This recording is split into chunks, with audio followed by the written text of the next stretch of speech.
Nah, ambil jarum ini. Buktikan. Cerita sebelum tidur. Kuasa sebatang jarum. Pada suatu hari, Ali mahu mengembara di dalam hutan. Bawalah sebatang jarum demi keselamatan kamu, kata ayahnya. Namun, Ali mengabaikan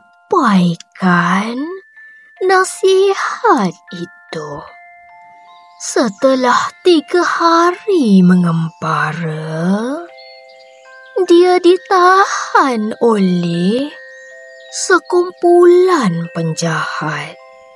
Kalaulah aku bawa sebatang jarum, tentu tidak jadi begini, kata Ali. Adakah kamu fikir boleh terlepas daripada kami? Nah, ambil jarum ini. Buktikan kata-kata kamu tadi, kata ketua penjahat. Jarum ini sudah tumpul, kata Ali.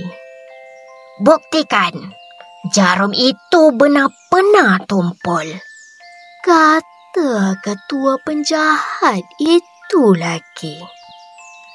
Ali pun mencucuk hidung ketua penjahat itu.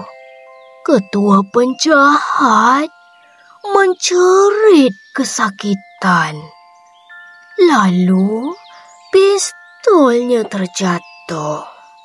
Semua penjahat lari bertempiaran apabila melihat Ali mencapai pistol itu.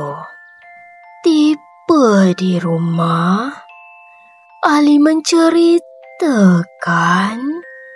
kejadian itu kepada ayahnya. Nasihat ayah tempoh hari memang betul, kata Ali. Walaupun jarum sejenis objek yang kecil, tetapi boleh menjadi senjata yang berguna.